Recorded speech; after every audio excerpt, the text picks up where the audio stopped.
Konnichiwa, watashi wa Gunduru desu. Mari kita mencari tahu tentang iklim dan cuaca di Jepang.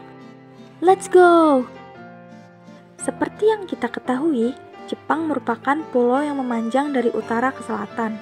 Di bagian tengah kepulauannya terdapat gunung yang cukup tinggi. Oleh karena itu, iklim di bagian utara Jepang memiliki perbedaan dengan di bagian selatan. Lebih tepatnya, di daerah Hokkaido lebih dingin dan di daerah Kyushu Selatan lebih panas. Jepang merupakan negara yang memiliki iklim subtropis. Akibatnya, Jepang memiliki 4 musim, yaitu yang pertama adalah musim dingin atau Fuyu, terjadi pada bulan Desember sampai Februari. Suhu pada musim dingin pun memiliki perbedaan, tergantung posisi daerah, seperti suhu di Tokyo dengan suhu tertinggi 10 derajat Celcius. Yang kedua, musim semi atau Haru. Musim semi terjadi pada bulan Maret, April, dan Mei. Pada permulaan musim semi, udara masih terasa dingin.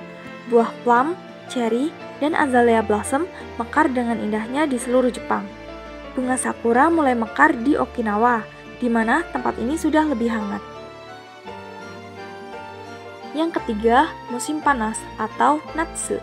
Musim panas terjadi pada bulan Juni, Juli, dan Agustus. Namun, untuk daerah Hokkaido masih hangat suhunya, antara 18 sampai 22 derajat Celcius. Pada pertengahan bulan Juli, matahari musim panas mulai turun. Temperatur naik sampai 30 derajat. Lamanya musim panas berubah-ubah dari satu tempat ke tempat lain. Di Kyushu kira-kira 2 bulan. Tokyo kira-kira 45 hari, dan Kyoto kira-kira 68 hari. Dan yang terakhir adalah musim gugur atau Aki. Periode musim gugur terjadi antara bulan September, Oktober, dan November. Udara masih sedikit hangat, akan tetapi secara umum sudah terasa suasana musim gugur. Lalu, bagaimana kondisi Jepang saat ini? Secara geografis, peningkatan suhu lebih besar terjadi di daerah perkotaan dibandingkan daerah pedesaan, dengan rata-rata suhu di perkotaan meningkat 2 kali lebih cepat dibandingkan daerah pedesaan. Peningkatan suhu di Jepang kali ini merupakan peningkatan paling tajam dalam beberapa tahun terakhir. Suhu Jepang tahun ini melonjak ketika serangkaian topan melewati Filipina dan sistem tekanan tinggi Samudra Pasifik menyelimuti kepulauan Jepang. Pada peralihan periode musim panas ke musim gugur di tahun ini juga merupakan salah satu penyebab cuaca di Jepang sangat panas, hingga mencapai suhu 35 derajat Celcius. Akibat dari kondisi tersebut, Jepang mengalami berbagai masalah seperti berikut. Yang pertama, banyak warga terkena heat stroke diakibatkan suhu yang sangat ekstrim pada musim panas, menyebabkan sebagian besar warga dibawa ke rumah sakit karena terkena serangan panas. Yang kedua, Jepang sangat rentan terhadap risiko siklon tropis yang dapat menimbulkan ancaman signifikan terhadap keandalan pasokan energi, sehingga menyebabkan gangguan seperti yang ditimbulkan oleh topan Faxai dan Hagibis pada tahun 2019. Yang ketiga, kenaikan suhu laut. Kenaikan suhu laut berdampak pada pemucatan terumbu karang atau bleaching yang bisa menyebabkan musnahnya terumbu karang di Laut Jepang. Dan yang keempat adalah permasalahan ketahanan pangan. Perubahan iklim di Jepang juga berdampak pada sektor pangan. Kombinasi suhu yang lebih panas dan konsentrasi CO2 yang lebih tinggi dapat menurunkan kualitas biji-bijian, menjadikannya semakin rapuh dan kurang bergizi dibandingkan sebelumnya. Namun, di balik semua permasalahan tersebut, bagaimana sih cara Jepang mengatasinya? Jepang mempunyai Undang-Undang Adaptasi Perubahan Iklim pada tahun 2018 yang menetapkan landasan hukum bagi langkah-langkah adaptasi di Jepang, yang mewajibkan penerapan rencana adaptasi perubahan iklim pada tahun 2018 yang akan diperbarui setiap 5 tahun. Dan mewajibkan pengembangan sistem informasi, penguatan adaptasi di tingkat regional, dan kerjasama internasional. Selain terdapat undang-undang yang mengatur perihal tersebut, Jepang juga memiliki perusahaan-perusahaan besar yang mempelopori gerakan perubahan iklim dengan penerapan teknologi pembaharuan yang ramah lingkungan.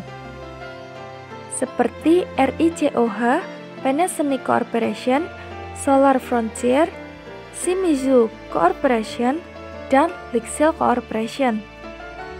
Selanjutnya, Jepang memiliki organisasi yang bertindak dalam gerakan perubahan iklim, seperti Japan Climate Initiative atau JCI. Dan yang terakhir, Jepang melakukan peningkatan kesadaran lingkungan masyarakat dengan melakukan beberapa kampanye sebagai berikut. 1. Friday for Futures. Pada bulan Februari dan Maret tahun 2019 di Tokyo yang dipimpin oleh mahasiswa magang di LSM Lingkungan Hidup. 2. Student Climate Emergency Summit pada bulan Februari 2020 di Shibuya dan Tokyo dengan sekitar 100 siswa belajar dari para ahli perubahan iklim di Jepang. 3. Pada Hari Aksi Iklim Sedunia, pada malam 25 September 2020, para aktivis bergabung dalam aksi-aksi perubahan iklim yang menyebarkan sekitar 100 pasang sepatu di trotoar di luar parlemen Jepang, disertai dengan plakat yang menuntut tindakan penanggulangan pemanasan global yang lebih kuat.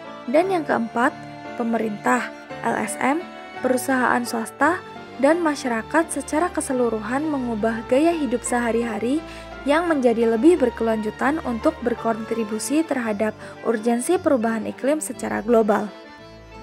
Nah, selanjutnya, potensi apa aja sih yang dimiliki Jepang terkait kondisi iklim dan cuacanya? Jepang memiliki potensi untuk mengembangkan pemandian air panas atau lebih sering dikenal dengan sebutan onsen. Onsen ryoko atau berwisata untuk menikmati pemandian air panas merupakan salah satu pariwisata yang sangat potensial di Jepang. Selain itu, pemandangan indah daun momiji saat musim gugur, bunga-bunga saat musim semi, salju di saat musim dingin dapat dinikmati oleh para wisatawan. Bahkan, pada saat musim panas, para wisatawan juga dapat menikmati pemandian air panas sambil melihat festival Hanabi atau festival kembang api yang merupakan festival khas musim panas di Jepang. Banyak juga ya ternyata informasinya. Nah, sekiranya seperti itu minasang. Berhubung Jepang kali ini sudah memasuki musim dingin, kayaknya enak deh kalau dingin-dingin begini makan odeng. Guntur mau pamit makan odeng dulu ya. Sayonara minasang.